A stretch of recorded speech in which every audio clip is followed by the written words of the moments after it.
Hello, world. Thanks for tuning in to another episode of the Caderna podcast. I'm your host, Brian Caderna, and I'm very excited to have a special guest on the show today to help us kick off the month of December and this holiday season. That is none other than Emily Wolper. And what we're going to be addressing is something that we can't seem to get enough of, is the college experience. In particular, how do you select a college? How do you actually get into that college? And what role the student and the parent should play in that entire process. So just to give you a quick bio if you're not familiar with Miss Wolper, Emily Wolper is the founder and president of Wolper Inc. Admissions and Consulting. She's formerly the Columbia University Admissions Officer, having served Columbia College, the Fu Foundation School of Engineering and Applied Science, and the Columbia Business School. Emily has read literally thousands of applications and has served on numerous selection committees. Upon leaving Columbia in 1999, Emily, who has a bachelor's in religion and a master's in educational theater, began consulting to applicants privately, sharing that knowledge and inside expertise that she had gained during her years on the admission side. She has a deep commitment to her students, in particular high school students, to discover and express their academic and extracurricular passions. This focus arises from her own love of singing, writing, traveling, and community service, with a guiding belief that the thoughtful pursuit of interests can enrich all of our lives and help inform our understanding of ourselves. What she does is more than just helping a child select their institution and put together a nice application. Emily specializes in getting extremely creative with some of these extracurricular pursuits. For instance, she helped a young high school student who had an affinity for pets find an opportunity to train a seeing eye dog, and then leverage that to actually start a foundation to raise funds for others to train seeing eye dogs and match them up with the blind. Thereafter, they were able to neatly package this beautiful passion and addition to this young lady's resume and showcase that to other schools. And you can believe that little additions like that are what's going to separate one student from another when dealing with the most competitive universities and colleges in the world. While Emily's focus is definitely in the Ivy League schools and some of the top-ranked institutions, what we're going to address today is applicable to any high school student trying to find their way, and also that parent trying to understand how this multi-billion-dollar industry of higher education actually works. So without further ado, please join me and Emily in a great conversation on the Caderna podcast. Here we go. The Caderna Podcast. The Caderna podcast.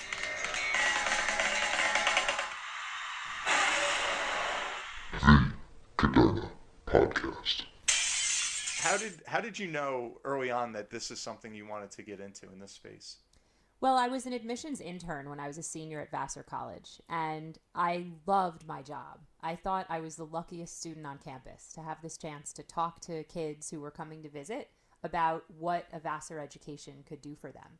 And I realized that I could do that more, and not only at Vassar necessarily. I wanted to move into the city. So I was very fortunate to learn that Columbia was hiring in their admissions office. I applied for the job, and I was very lucky to get it. So my life in the admissions world actually started as a college student, talking to kids about what college could be like. So you were one of the tour guides, kind of showing people the campus? I actually was like never a tour guide. I was the rare non-tour guide who just got hired to be a senior intern. What senior interns did was we got to speak at admissions sessions, so at information sessions. So a family would come to visit the school, and an admissions officer and a senior intern would speak together about what was available. And I also answered emails that were coming into the college. And at that time, believe it or not, that was a little bit revolutionary because email was new, and now I'm dating myself. But the senior interns also handled those inquiries. Okay. But I never had to walk backwards or point to buildings. That wasn't my gig. Okay. No. Got it. That's pretty cool. So when you were in college, that's not something obviously you were studying for. It just kind of happened that you got thrust into that role and then you fell in love with it. No, I was studying religion actually. But, on a philosophical sidebar, one of the things I'm really passionate about is helping students realize that the things they study don't necessarily have to become their jobs. If they study things that are interesting to them, they will learn how to think. They will learn how to ask questions. They will become intellectually agile. And those skills can be applied to so many different career tracks.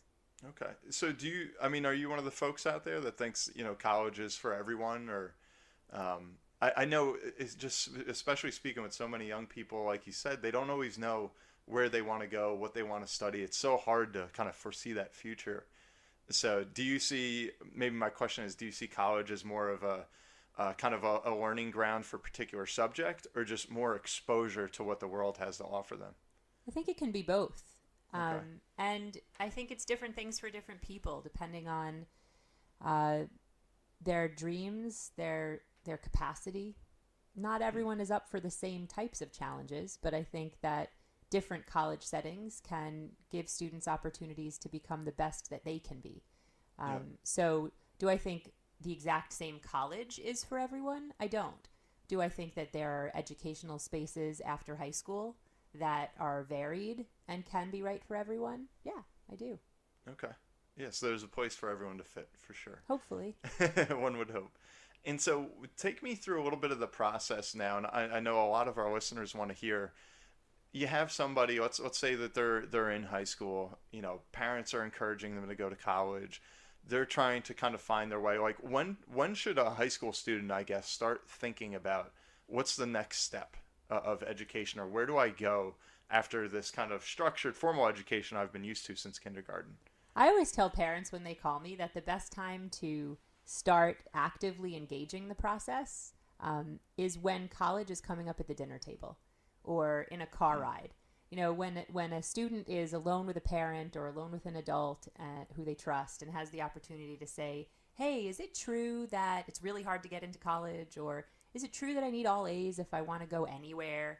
When those types of questions are coming up, it makes sense to address them thoughtfully and not to push a student off and say, oh, you know what, it's too early for you to be thinking about that. Because if they're thinking about it, we can't stop them. Correct. So we might as well start to answer their questions. Yeah. I think that ninth grade is right for some students to be thinking actively and probably early for others. But by 10th grade, most students are awake. They're realizing, okay, this is real, this counts. Someone's going to be evaluating me when I'm in my 12th grade year, and I should probably start getting pretty serious about this. Got it. And then, being a little bit removed from college personally, like what are the colleges looking at? Are they looking at that sophomore year, that junior year? You hear so much about junior year that, that's the biggest year of your life. Is it really like all coming down to that year? It doesn't all come down to junior year, but a lot happens in the junior year. Okay. Junior year tends to be a time when students who are working towards leadership opportunities can begin to get them. It's a time when there's a lot of standardized testing happening for students who are taking SAT, ACT, SAT subject tests. Okay. A lot of that happens in the junior year.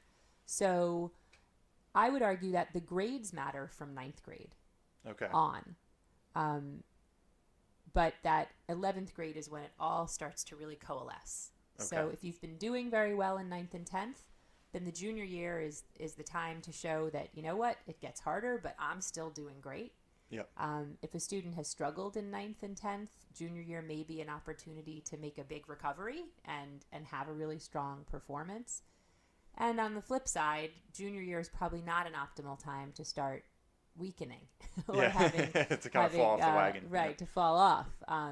So I think those are the reasons why students start to feel real pressure in junior year. Sure.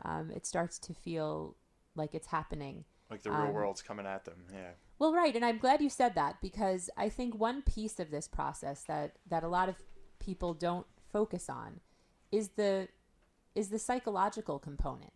What is a teenager experiencing when all the conversation is around college? And what are they experiencing in junior year? Thinking about the fact that the next year is their last year at home if they're going to leave for college. Mm-hmm. I think we always need to be sensitive to that and to recognize that as we're talking at a high level about, how they should do academically, what tests they should consider taking, what colleges they should visit, with every one of those steps, they are also processing the fact that their life is about to change in a very significant way, and that everything they know to have been their surroundings, their truth, is about to shift. And that doesn't have to happen. Families can make a whole host of different choices. Students can stay home. Sure. But if we're assuming that the conversation is about students who are going to leave for college and live on a campus, then they're starting to realize this is going to happen. And as much as it's a very exciting thing, and it's always been presented as a great opportunity, it's also going to cause separation anxiety and concerns about what's life going to be like out there. Am I going to do my own laundry? It's kind of a reality check. Yep. So I always check in with my students about those things too. If it Okay. seems like they're resisting the process, I want to know why. Are you worried? Yep. Or is it something else? And do you find so? And I guess to kind of preface the question I was going to have, are you working more with the students or with their parents, or a little bit of both? Like, give us some insight as to what that normal conversation is like. Who's at the table? So I consider the parent my client and the child my student. Okay. And I think both relationships are really important. And they vary from family to family. So I work with a limited number of families per school year, or per class year, I should say. So I work with between 15 and 20 families per class year, per graduating class year. So Okay. I'm able to get to know these folks really well. And every family is different. So I may have a family where the student is a little slow to warm up to the relationship, but the parents are calling me constantly. Mm-hmm. And I may have another family where the parents are quite busy and it takes a lot for them to get on a call with me, but the student is very proactive and I'm hearing from them all the time. So I'm able to tailor my work according to what a family needs. But I think everyone involved has a place at the table. Got it. In my industry, consultants are very careful to make it clear that the student is the focus of our work. And I do think that's very important. But I also don't think that I could possibly not also be helping and supporting their parents.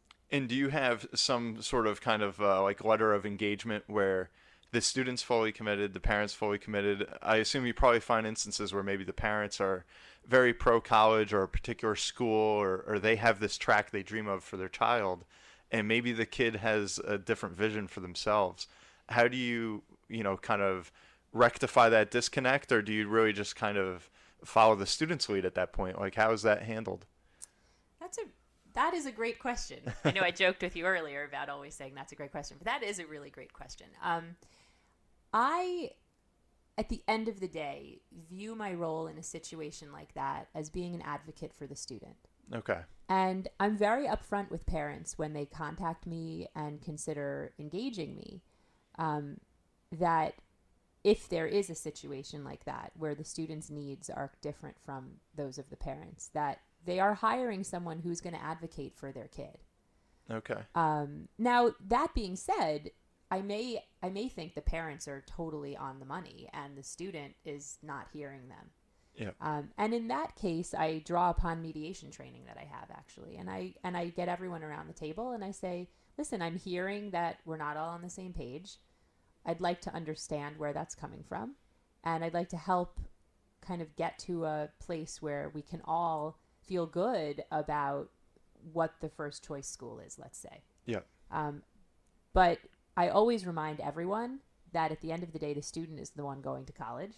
Sure. And while the parents may think that the next 4 years should be spent at one place, if the student feels like that's just really not a place where they'll be happy, then I always have to advocate for the student. Okay. And how much does it enter into the conversation as far as you've got a sophomore or junior student that you're working with, as far as what do you want to study? What do you want to be when you grow up? So do you kind of delve into that, or is it more, hey, let's just get into the best, most renowned school we can, and then once you plant your feet, on that campus, then we'll figure out what it is you want to do with your life? Like, where does that come into play? Because I know me personally, like there was no clue as a high schooler like what I was going to be one day. So I was more of, you just get into a good school and then figure it out. but what do you counsel people on? So I wouldn't say I'm either of those specifically. I'm not like all about the brand of a school. I'm interested in the fit. Okay, Is this a great place for this student to be? And certainly families that hire me do have objectives as it relates to brand. And I'm happy to talk strategically with them about that and to help them think about the places that are really hard to get into, if it's appropriate for the student. But I'm really interested in fit. What will the next 4 years be like on that campus? I don't want my students to just survive college because they have a big brand name on their resume. I want them to thrive in college. I want them to grow. Yep. And not everyone grows the same in the same places. So you may have all the numbers to get into, I'm going to throw around random names. You might have all the numbers to be a viable candidate to Harvard, but you might actually be a better fit for Brown. Just talking about Ivies, let's say. Okay. And as far as career, I'm not a career pusher. Okay. I have students who come to me and they have a goal. They want to be doctors. They want to be lawyers. And I'm really happy to nurture that and help them look at colleges that will guide them on that path. Okay. But I have a lot of students who have no idea what they want to be when they grow up. And I love that and I support that because we don't even know what the jobs are going to be for them. Exactly. Like if we're so focused on channeling students into specific career tracks that don't exist on the other side of college, we have failed them. So I'm most interested in helping students find places where they'll learn to think. And they'll learn to ask the hard questions. They'll learn how to address problems. Gotcha. That's what we need, I think. And I agree wholeheartedly. There's so many things where it's like you hear we're teaching the wrong subjects, that we're teaching like yesterday's news. So I'm totally on board with you there. What do you, on the financial side a little bit, where I'm coming into play a lot, if it's on the back end, you hear so much about student loans. I've certainly wrote a lot of articles on the topic. Do you talk with families or with the kid about, hey, we're going to go to this college. It's going to cost X amount of money. Maybe they don't know what they want to study yet, but do you bring into play any of the financial reality of the career path, or are you more, let's find your passion and the money will follow at some point? Like, what's your thought on that? I don't end up getting into a lot of financial conversations with my students, but I do find that sometimes they're coming feeling kind of existentially conflicted between what they think they're supposed to do to make money and what they love to do. Okay. And in a situation like that, I always try to remind young people that every job that you have, whether it's something you love or hate, is going to require work and time and sweat and toil. And if you choose something just because you think it's going to make you rich or it's going to be easy, you still have to trade in on all of those efforts. Yep. So if we start out knowing you're going to have to work hard, regardless, you're going Correct. to have to make choices, wouldn't we be better off if we put ourselves in a space where we loved what we did? Sure. And so, the work is beautiful because it's hard, but I love it. But you like doing that, yeah. Right. So I do try to encourage my students to own their interests and their passions and to think about creative ways that they might pursue them. Okay. I mean, I think you're a prime example where you said you went to school to study religion, and now we fast forward and you have this thriving business as an entrepreneur that you've created. So, I mean, even if I could ask you a personal question, like, do you feel you picked like the right major, or are there times where you're like, man, I wish I was in accounting or finance or something that would help with my entrepreneurial path? Or did what you studied in religion have a big impact maybe on what you're counseling nowadays? So that's so funny. I actually, I didn't know that I was going to major in religion. I went to college expecting to major in theater. Okay. And my freshman year, first semester, they had so many students admitted who wanted to study theater that only half of those students got Drama 101. Wow. And I wasn't one of them. So all of a sudden, I was on campus. I thought I had my major figured out as a freshman, which is kind of a joke already. But so I went to the registrar and I talked to a person who I said, I don't know what to do. I didn't get Drama 101. Like, what do I take? And he actually helped me look through the course catalog. And he said, "Ooh, I've heard this Professor Mark Cladis is fabulous. Maybe take his class." And it was a religion class. And I thought, I've been curious about religion. I liked Hebrew school. I was that kid. Okay. You know, like maybe I'll check it out. And I did. I took an intro level religious philosophy class. Yeah. And it was not focused on any specific religion. And it was incredible. It was the most thought-provoking work I had done. The most interesting readings, the most engaging lectures. So the next semester, I took another religion class with another professor whose name was Mark, a different Mark. Okay. And he became my mentor, and he's still a dear friend. And I just couldn't get enough of those classes. So it was my academic career, undergraduate, was built purely on curiosity. And my father kept saying, "Don't you want to take an econ class? Don't you want to take an econ class?" And I just kept saying, "No, I'm not interested in it. I'm never going to be involved in business." Yeah. And so that's like the big family joke, right? Like, look at you now. Because, right, 20 years in, I'm running a business. But I think it might have been cool to take an accounting class. Yeah. I have no regrets that I didn't major in those things. Yeah. But now in my life, I am curious about the underpinnings of economic philosophy and how accounting works. Yep. Yeah. I Yeah, think it touches it's cool every stuff. aspect of life. That's what I always say. And so then I know we're digressing a little bit, but then you got your master's after you had studied religion? Yes, I did. Okay. And what was your master's in again? I have a master's in educational theater. Okay. And what would that be, to actually like teach people that want to get into theater? So educational theater is a British discipline, actually, that has started to kind of find its way into the way we teach in the U.S. Yeah. And it presupposes that anything can be learned using theater.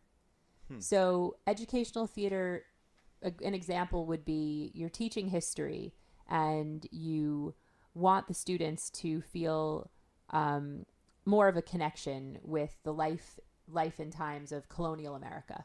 So you would actually set up a dramatic opportunity for students where, let's say, you'd put different sorts of personal artifacts in the middle of a circle: a hat, a locket, a flower, a picture of a black and white picture of someone, a little painting, a sketch.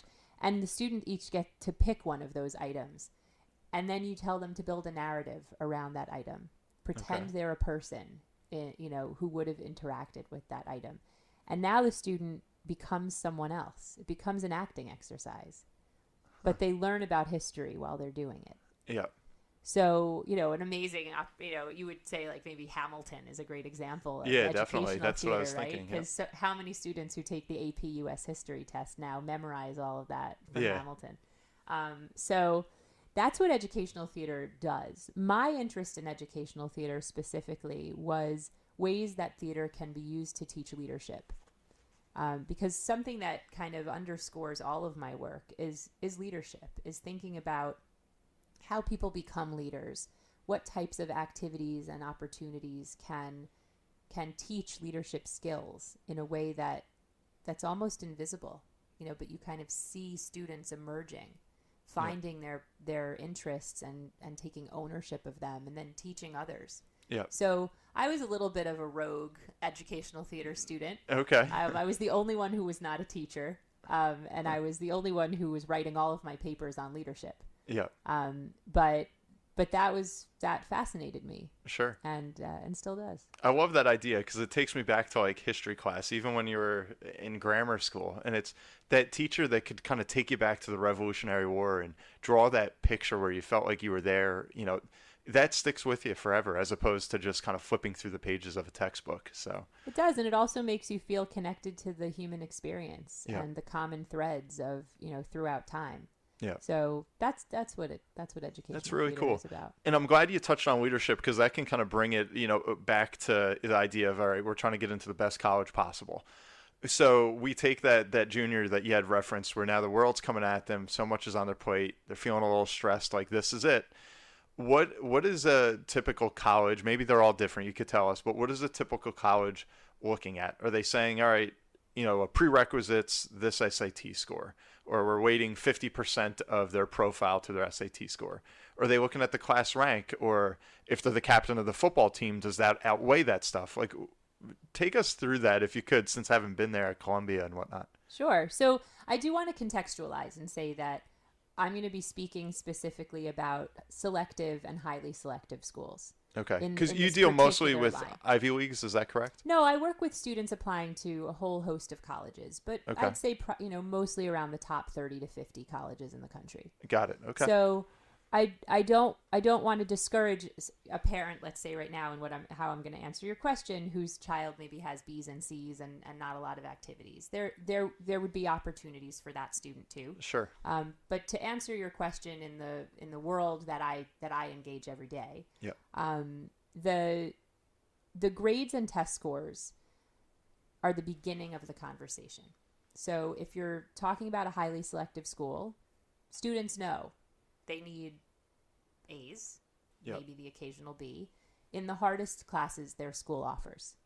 And every high school is different. So that may be AP classes or IB classes or honors. It might be a school that has their own special curriculum. They don't use any of those titles, but they still have the hardest math and the hardest science. And admissions officers are responsible for knowing what those are. Got it. For knowing the high schools well enough to be able to say, this student is taking the most rigorous curriculum available. Okay.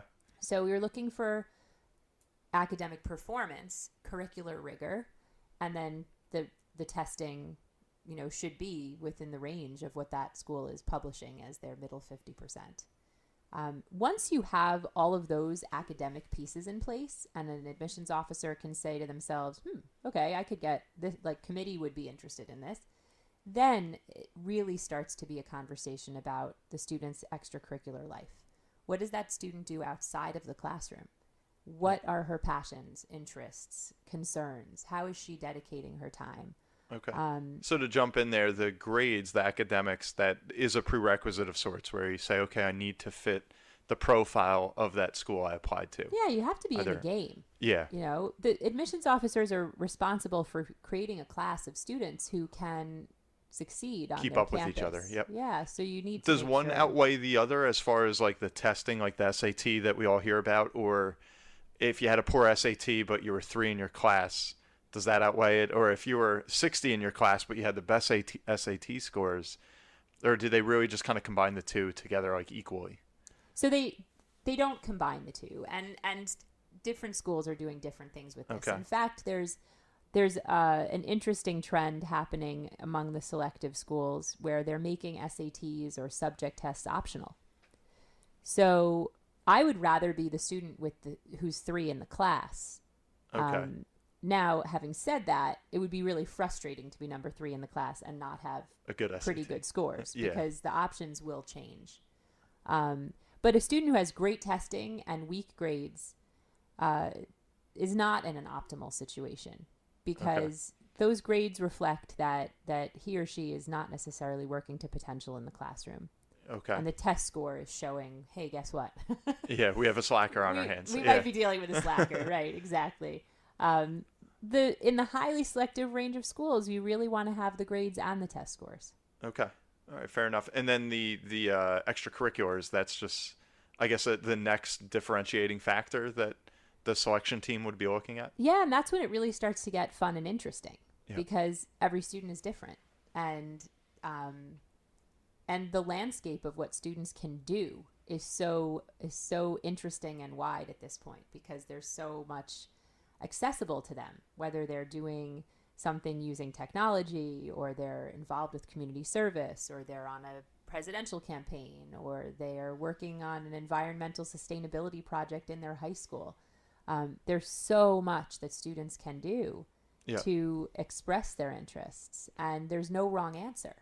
So to me, that's the most exciting part of the work is helping students figure out what they love to do and how they can do it in a way that admissions officers will understand. Got it. And now, if we have that student, I'm just thinking of a few things here, and they have all their grades together. They're involved in their extracurricular activities. What's like the first thing that they should be looking at? Actually, two questions. As far as what I was going to say, the second part is kind of what college do I want to go to? Are they like looking geography wise, size of college, big classroom, small classroom, some of those things? And maybe if we could kind of start there, like what should the student be thinking? Like, how do we start that conversation with a child that's like, I don't know where I want to go? So you just hit on a couple of the really great first questions to ask. Yeah. Are there geographical limitations to what you might consider? For some students, they only want to look at a college that they can get to by car. Or they're totally open to flying and shipping their stuff. So that already is a really important question. I've had students come to me and say, you have to get me out of this cold weather. I will go anywhere if it's warm. Okay. And then I have other students who love to ski, and so they want to be up north. They want to make sure, or out west, like they want to be near a mountain. Yeah. So we do talk about geography. We talk about how geography might influence their experience. And then we do talk about size. And the interesting thing about size is that it may be easy for us as adults to think, 2,600 people. That makes sense. Or, wow, 10,000 people. I can picture that. But students really can't. They think that if they go to a small high school, a small college is going to be the same. Or if they go to a big high school, a big campus is going to feel like, I totally have this. Like, I've got this. So I explain college size to students by asking them how they want their day to feel as it relates to interacting with their friends. Do they want to, text in the morning and say, hey, where are we getting lunch? Or do they want to be able to just walk into a dining hall and know they're going to meet somebody they know? How many people do they think they might want to pass who look familiar on a quad or on a path to their class? And there are campuses that are big enough that you're getting to your next class by a bus or by car. You may not run into your friends. Yep. And then there are campuses that are intimate enough that you're actually walking across a quad and passing your three best friends on your way to saying math. hi to everybody. Yep. Right. And students have a pretty good feel for that. When I explain it that way, they kind of know themselves socially, and they kind of know, I'd really like to just walk into a dining area and know that I didn't text my friends, but I'm going to run into them. Yeah. Or the other, I'm totally fine that like we make plans where to eat the night before, or maybe we just eat in the same place every day because we have our place. They know themselves. Yeah. So I try to give context around some of the questions. That's interesting. I like that. That's a good way to look at it. And as they have that conversation, your business obviously is a large industry nowadays as college has expanded. And I do think, especially here in the Northeast, you're kind of at that forefront of it, just seeing what you've done. What would you say to the parent that says, okay, I understand, I see a lot of that stuff, what Emily's doing in the news, but we have a guidance counselor at school. Like, what's the difference? Like, why would I go to one or the other? Doesn't the guidance counselor already do all that stuff? How do you answer that? Like, what is that difference? So I would say, a good guidance counselor does a lot of what I do. But they may be limited by the number of students they have and the number of hours that they work in a day. They may not be available to their students after school hours or on weekends. And, look, frankly, I know a lot about this field. I've been in it for a long time. Sure. And I think that the role of the school counselor is extremely important. But for families that are starting to ask questions about college in 9th or 10th grade, or even fall of junior year, in many high school settings, those students don't have access to a college counselor yet. In many, the vast majority of high school settings, students start to be invited to talk about college with a counselor in spring of junior year. Okay. And as far as I'm concerned, so much has happened by that point. Like what? Well, what are they students missing? They've talked about extracurriculars. They've been building their extracurricular life. They've been choosing classes. They've been choosing summer activities. They've been taking standardized tests. Yep. They've been doing all of that kind of on their own. So the families that work with me want to have guidance through that. They want to have more access to an advisor earlier on and more often, more regularly. Okay. I can't make the claim that there aren't school counselors who have the depth of knowledge I have. I think there really are some incredible school counselors. But a lot of families want something more, more time, more access, deeper attention to their specific students' needs. Okay. And I think that in those cases, there's a service to be provided. Okay. Now you're talking about the growth of the industry and all of the different things that are available. And I think that growth is a sign that families want more help. Sure. So yeah, it didn't come out of nowhere. That's correct. Right. Yep. So how they want the help and how much help they want and what they want it to look like varies from family to family. And what's available in the industry is very wide. So there are test prep companies that offer hourly college help. And then there are people like me who work with a very small number of families, and it's just me. Yeah. They get me, and I don't offer hourly. I'm kind of an all-in. Got it. So you start a little bit nothing against earlier. school counselors. Yeah. They're great, and they're super important in the process. Definitely. But there's more to be discussed, and Okay. I think the families that want that seek it. So is like your industry, is the value you're helping a kid out of the million colleges out there find the right one, or you're helping them where otherwise they would have gotten to a B school where now they're getting into one of the elite or the A-rated schools? I would say both. Yeah. And how would they, so how, if you can give us a little bit of the secret sauce here, like if they are someone that says, oh, I can't get into that school, I'm looking at this tier, how can you maybe bump them up, or what exercises, or what are you telling them to do maybe to get them into that kind of next echelon of schools? One of the things that I think really keeps students in a particular band is curricular rigor, is how hard the classes are that they're taking in high school. And for a lot of students, that rigor is not for them. Mm-hmm. And so in that case, I can't change that. And I wouldn't want to.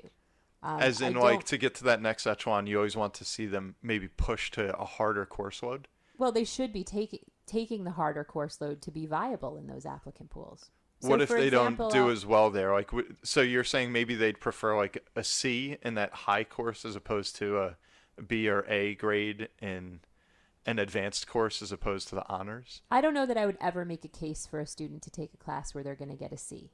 Okay. But when I was working at Columbia and all the way through to today, families always ask, is it better to have a B in an AP class or an A in regular? Mm-hmm. And the reality is it's apples to oranges, because the student who's choosing the challenge is in the game to be considered at a school that's highly selective. The student who is not choosing the challenge isn't even a candidate. Fair enough. Makes sense. Okay, so they do have to grasp that reality that they've got to step up to the plate to that harder course load. They do. And for some students, that rigor comes very naturally. It's where they need to be, or they're bored. Yep. So my concern always, especially when sharing general information like this, is that there may be a student who isn't going to do well in the harder classes. They will struggle. They will be sad. Yep. I don't want that student to take the harder classes. I want to talk to that student about the colleges that are going to be excited about the classes they take. Got it. Okay. But there are students who are strong enough academically where they could be taking the harder classes, and they're just a little bit afraid of the challenge, or they're afraid of the possibility that they don't get an A+. Yep. That's a student I want to talk to about the fact that not taking the harder classes will limit their options. Yeah, and they need a little push. Yes. Okay, that all makes sense. And now, if you can clue us into some of the deadlines. So I know you said you want to start early, maybe as like a sophomore, start thinking, maybe pursuing a course load that matches their potential, so that they're having some more rigor there. Then, like, what's next? What are some key dates of I should visit a college? I should be talking with the admissions team at that college, or if at all, I should be applying. If you can walk us through a little bit of that, just so people have an idea of what they're getting into. Sure. So Junior year is the biggest year for college visits. I think that's when students start to have enough grades to have an idea of what they could reasonably look at. They might have some test scores by that point too, so they have a guess at kind of where they fit in the admissions landscape.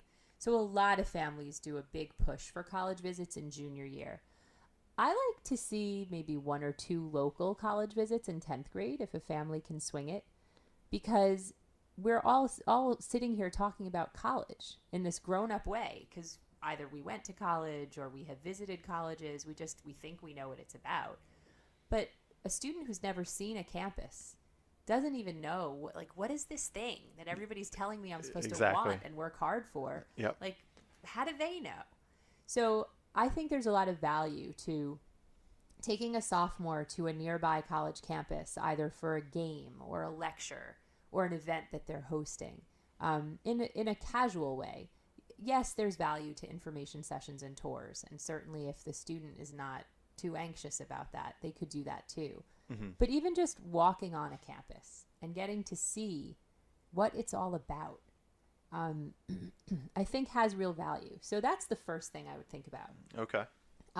Certainly by spring of junior year, families should be visiting colleges with a thoughtful college list and with a real sense of what could be happening here. You don't want to go take a student to see 10 colleges that are so out of reach that you're just wasting dangling time. a carrot in front of them that they're never going to be able to reach. So a thoughtful college visit is really important. Applications are due for early decision at most schools either November 1st or November 15th of the student's senior year. Okay. And then regular decision tends to be January 1st of the senior year. Why would you do one versus the other? Early decision versus regular decision? Correct, yeah. So this is a big topic, the early part of the process. Early decision gives a student an opportunity to make a commitment to the college that they're applying to. And early decision by definition means that if a student gets in, that is the school they will attend. They're expected to withdraw any other applications. Wow. And they are expected to arrive on campus. So early decision, you're committed. You're committed. You get accepted, you're there. That's right. Okay. The timeline for early decision is that November 1st or November 15th deadline, and the student hears by mid-December. Okay. So do they get preferential treatment, in the review by the selection committee?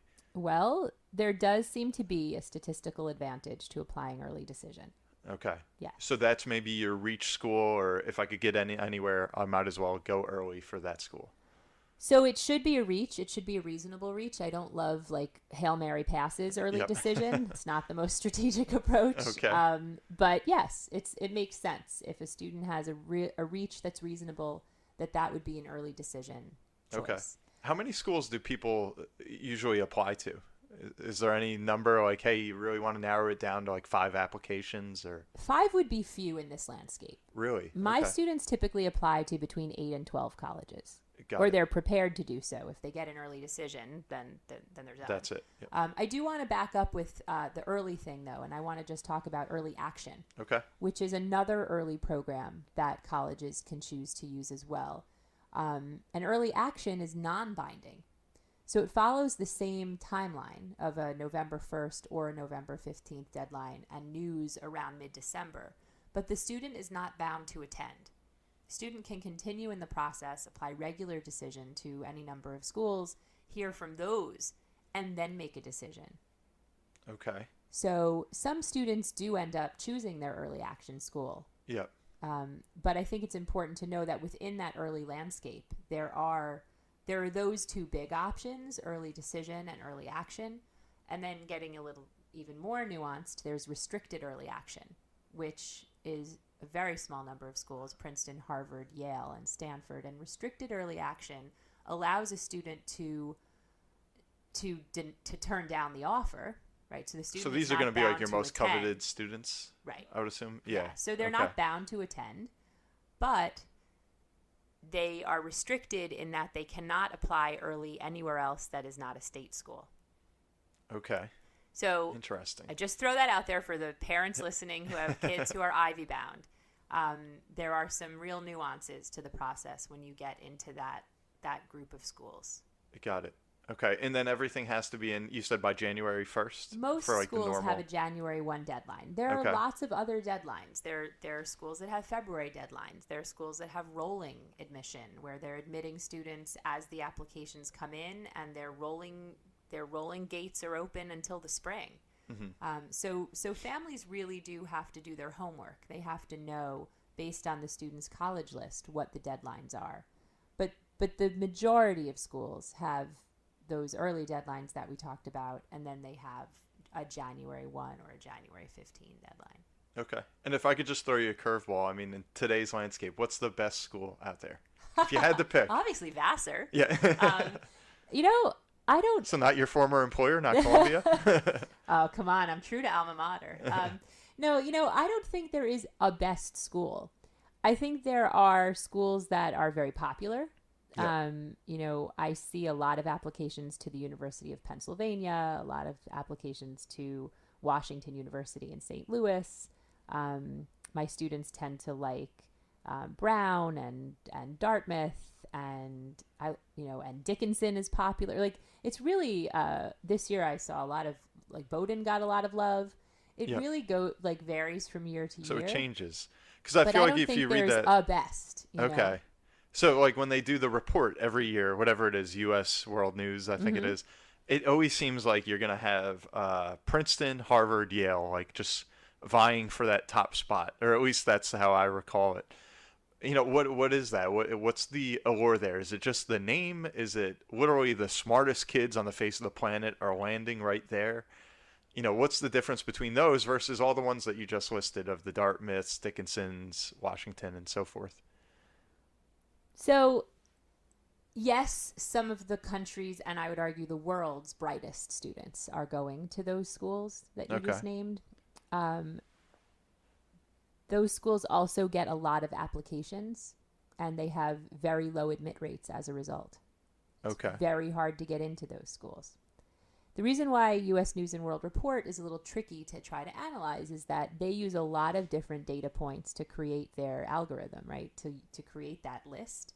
And the reason why it, like, wiggles a little, and, like, 1 year Princeton is better than Harvard, is they're counting every factor.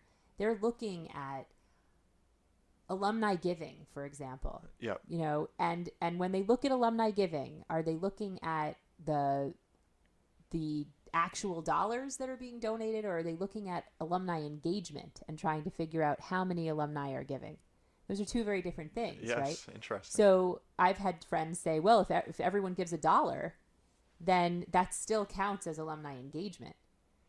But is that interesting if they're trying to figure out which school is getting more for their endowment? Yep. Not really. And they keep kind of tweaking which of those little details they're looking at. So I think that's part of it. One thing that is also influencing the U.S. News and World Report list, and a topic that I think is really important to touch on, is the role of yield in the college admissions process. The yield is the percentage of admitted applicants who decide to attend a school. And yield has started to be a factor that has so much weight in rankings that colleges are,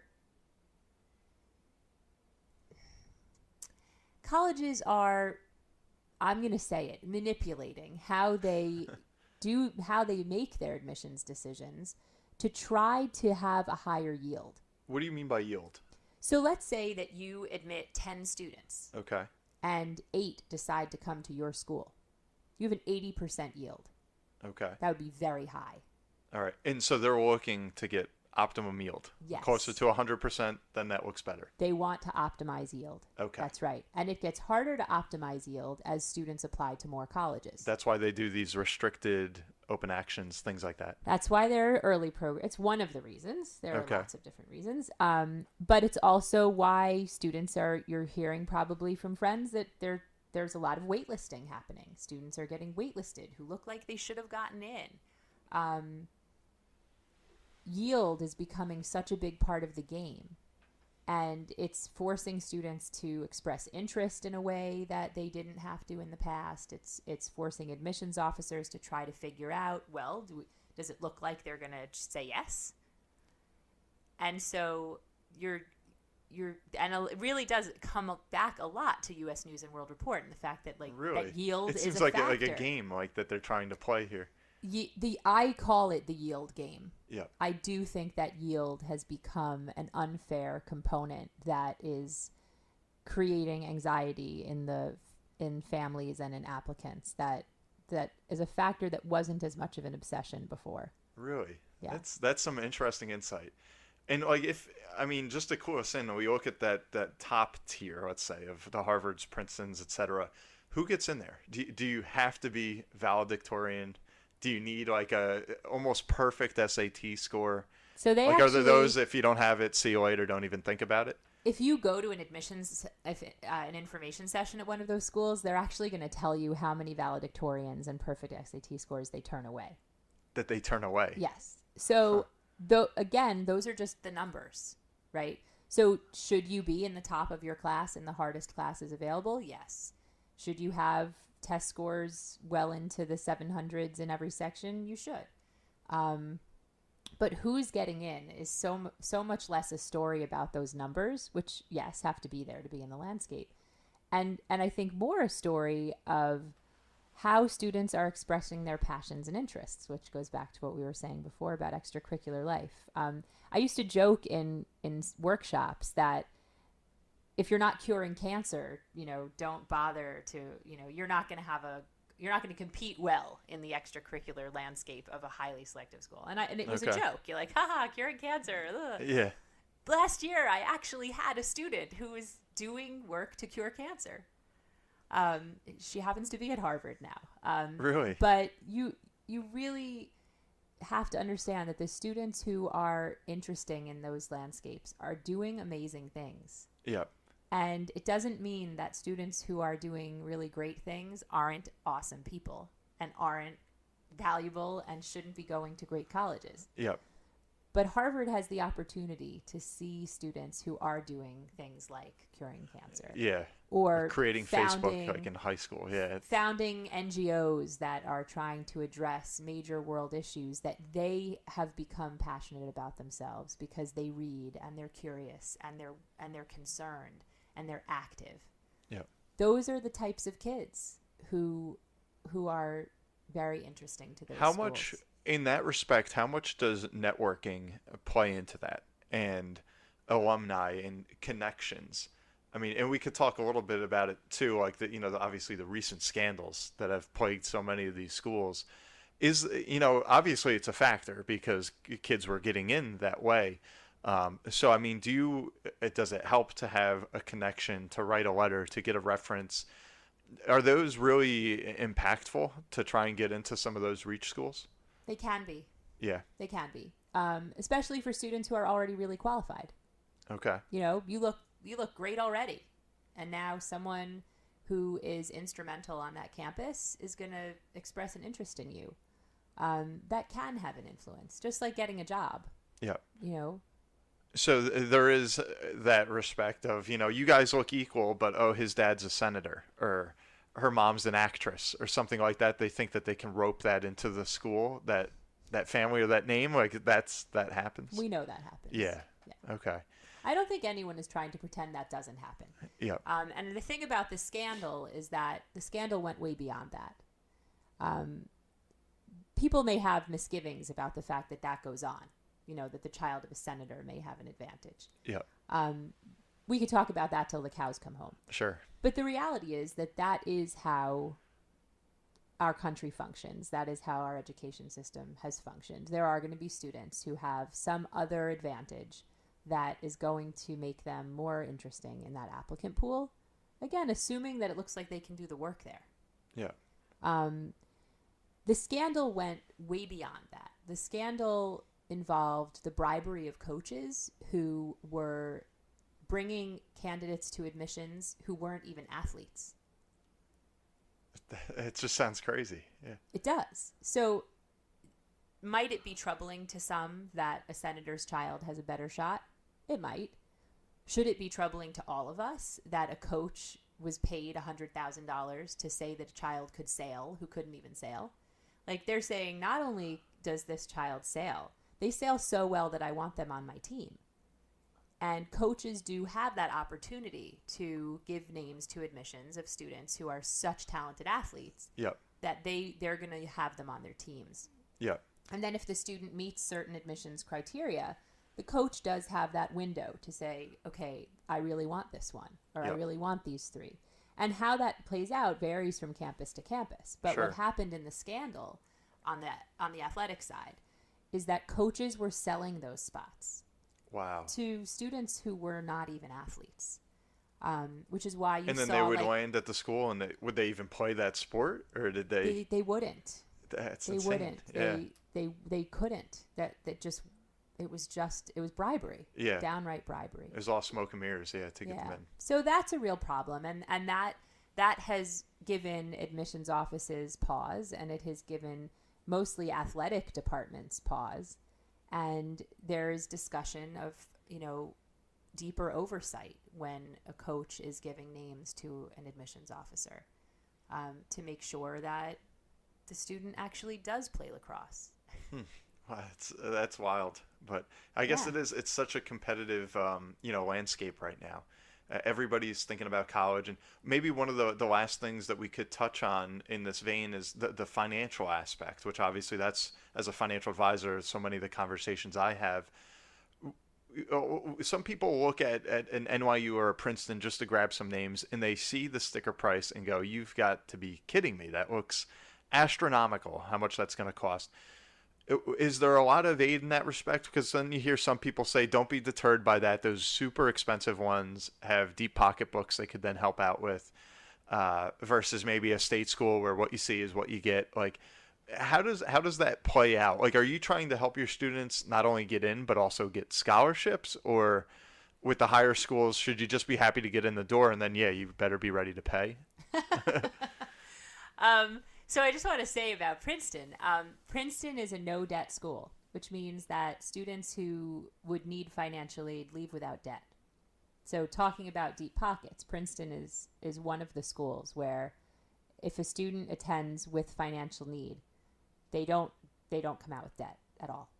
So they just kind of pay what they can, and then pretty much the rest is forgiven in a way? Yes. Okay. So it's all grant, basically, from the school. Interesting. The sticker price, when I think about sticker price, I know there are families for whom it's not going to be an issue. There are families for whom it's going to be such a big issue that the school is going to support that student. And then there's the people in the middle. Correct. And the middle is probably your clients too, like people who are trying to save for college. They're trying to make sure that they've set aside enough that their child can choose a college without worrying about being able to pay. And that, I think that is the population that becomes the most anxious about the sticker price, because it might look, based on their financials, like they can pay the sticker price, and they might have to. Yeah. So I would be careful when assuming that a school that's very expensive is going to be like a high debt situation, for the example like Princeton that I gave. Yeah. And schools that are well endowed do have generous financial aid offerings typically. Okay. It's really a question of qualifying for financial aid. Yeah. And then is that more financial driven, like a true financial aid, or is it more on your academics, your extracurriculars, et cetera, we're going to give out more scholarships? So this really depends on the type of school. And if you're talking about the highly selective schools that we've been focusing on today, there's not a lot of merit money given.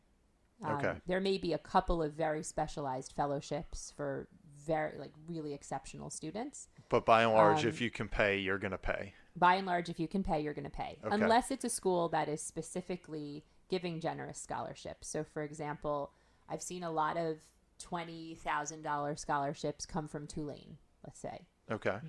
They are very actively interested in bringing in very talented students, and they're offering money that students can take or leave, I suppose. Yep. But a lot of schools in the more selective universe are not giving money based on merit. The argument is that everybody here would be qualified. Yep. Everybody here has merit. Yep. So they have to give based on need. Okay. So they're looking more for that genius child that's also coming from maybe not the best background. And that's who's going to get not only accepted, but also get the financial aid. Well, the Or financial aid assistance. is given based on demonstrated need. Yep. So if admissions has decided this is a student they want to take, then financial aid puts a package together. So there may be schools where those two functions are a little more commingling, but at the schools that I have the most exposure to, they are separate entities. Okay. That's interesting. So, I mean, do you see like a campus there where you have, I mean, the ultra wealthy that are saying we're just paying the full sticker price, no problem, and then the lower side of we're getting financial aid? Because I could see that being a lot of struggle for the middle class that says, my kid got into Princeton. They're telling us you can pay, but my goodness, look at how much we're going to shell out for 4 years now. I imagine that could possibly be a deterrent if there's other schools that maybe they're getting scholarships from. It can. And that's a conversation that definitely families need to have, especially as you pointed out, kind of in the middle. Yeah. Where on paper it looks like you could do this, but in daily practice, Yeah, it's gonna it would be change pretty the tight. landscape for the family. Yep. So, yeah, I mean that is a topic that doesn't get a ton of airtime. Yep. Because nobody's really feeling so sorry for upper middle class families who look True. like they can pay Yep. for college.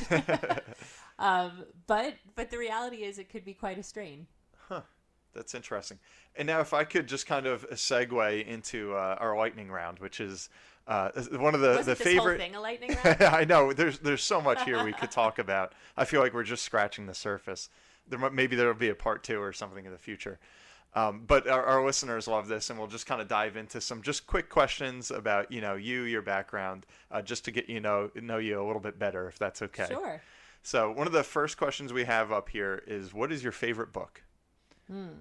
My favorite book is People of the Book by Geraldine Brooks. It is a historical fiction piece about the Sarajevo Haggadah.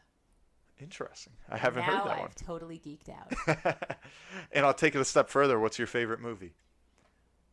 That's harder and not as geeky at all. It's probably like Sweet Home Alabama or some chick flick. Okay, fair enough. And if you had a quote or a motto to live by that you'd want to share with everybody, what would that be? So a motto that I think is interesting, I don't know that it's my mantra per se, but I do often remind people that just because you can doesn't mean you should. Just because you can doesn't mean you should. Okay, I like it. And on the lighter side, what's your favorite food? Indian. Indian. Okay. I love Indian food. What's your favorite destination, vacation, or travel that you've had? The coolest destination I've been to is Bali, and I would love to get back there. But I also just love like time in Vermont, Okay. New England. Very cool. And you're obviously very busy running this business. How much do you sleep a night? I'm a really good sleeper. Really? Yes. 8 hours, 9 hours? I can do 8 hours. I'll sleep from 11 to 7. Awesome. Most of the business owners I talk to, they're not able to achieve it. Takes discipline. I don't function well without sleep. I can still work really well, but I get grouchy. Okay. And I prefer myself not grouchy. Yeah, which nobody means wants I have that. to sleep and eat. Very well then. Very cool. And did you have any mistake or regret as you started this business that you look back on and wish you hadn't done or could do things differently? I do have one thing I wish I had played differently, and I don't know that it's a business thing, but it's a lesson. Many years ago, a client and his wife gave me a gift that was fur, and I don't use fur, and I'm not like, I'm wearing leather shoes, like I'm not, but fur made me really uneasy, and when they handed it to me, the wife said, "If you don't think you're going to use this, I really like it. And you could totally give it to me. And I would be totally fine with that." And I took her at her word. And I said, I have to be real. Like, I'm not going to use it. If you would love it, Take it back. I'm happy for you to have it. And I really regret that because I've learned over the years, and I learned visiting places where hospitality is a really big part of the culture and things like that, that to give a gift back to someone is just not not a good call. So I think if I had to live that again, I was very young at the time. I was in my mid-20s. Yeah. They were not that much older than me, in fact, or younger than me. Like, we were contemporaries. Sure. But I realize now that that was probably not That rocked the boat a little bit. Yep. Yeah, just, that might have insulted them, even though maybe she was happy to have it back. Yeah. And maybe she really did want it, because I think she really did want it. That was probably rude. Yeah. And if I had it to do again, I would have accepted it gracefully and given it to my cousin, who There you loves go. fur. And what was your favorite subject when you were a kid? English. I I love writing. Okay. And what did you want to be as a child? What did you want to be when you grew up? I think I thought I wanted to be a lawyer for a while. I always thought I might want to be a singer, because Okay. I am a singer, in fact. But I had a great guidance counselor, and I've always been fascinated by the college process. So That's I think great. as soon as I started thinking about a job to get, that would give me flexibility to sing and to, have a family and do all these things, I actually did think that admissions consulting could be cool. Huh. Very cool. And any hero or role model that you aspired to as a child?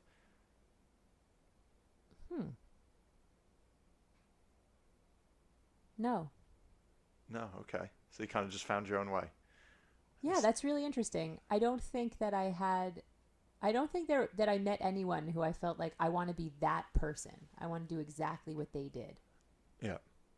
Okay. Probably bits and pieces of different people who I met along the way. My father had his own business, so I think I knew that that was an option, Yeah. that people could have their own business and have a family and do all that. Yeah. But I made a lot of very different choices from his, so it wouldn't be complete to say that like I followed his exact path. Gotcha. Okay. Very cool. Well, everyone, that was the lightning round with our guest, Emily Wolper. And is there any parting advice or final words that you'd like to share with our listeners today?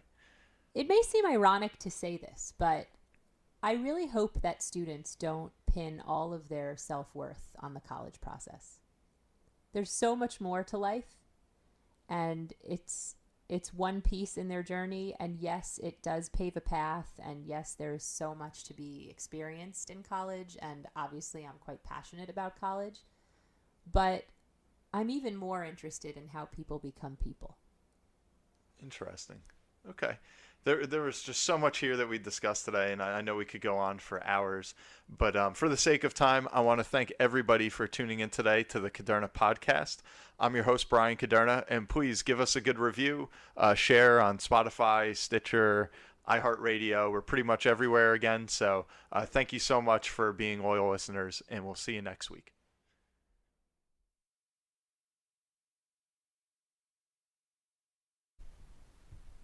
The Caderna podcast is for informational purposes only. Individual situations may vary, and the information should be relied upon only when coordinated with individual professional advice. Guardian and its subsidiaries do not provide tax, legal, Social Security, student loan, mortgage, or real estate advice. Listeners should contact their own tax, accounting, or legal advisors or the Social Security Department in this matter. All investments and investment strategies contain risk and may lose value. Brian Caderna is a registered representative and financial advisor of Park Avenue Securities, LLC, Pass, 300 Broadacres Drive, Suite 175, Bloomfield, New Jersey 07003. Securities, products, services, and advisory services are offered through Pass, a registered broker-dealer and investment advisor. 973-244-4420. Financial representative, the Guardian Life Insurance Company of America, Guardian, New York, New York. Pass is an indirect, wholly owned subsidiary of Guardian. Caderna Financial Team and International Planning Alliance, LLC, are not affiliates or subsidiaries of Pass or Guardian. Caderna Financial Team is a division of International Planning Alliance, LLC, a general agency of Guardian. Pass is a member of FINRA, SIPC. California Insurance License Number OK04194. Content of the Caderna podcast is copyright of Brian M. Caderna, all rights reserved. Any redistribution or reproduction of part or all of the content in any form is prohibited without prior permission from the Caderna podcast. The views and opinions expressed herein may not be those of Guardian Life Insurance Company of America, Guardian, or any of its subsidiaries or affiliates. Guardian does not verify and does not guarantee the accuracy or completeness of the information or opinions presented herein. Any third-party materials referenced cannot be endorsed or verified by Guardian and are used as the opinion of the author. Guardian, its subsidiaries, or affiliates do not provide or issue or advise for mortgages. This material contains the current opinions of the author, but not necessarily those of Guardian or its subsidiaries, and such opinions are subject to change without notice.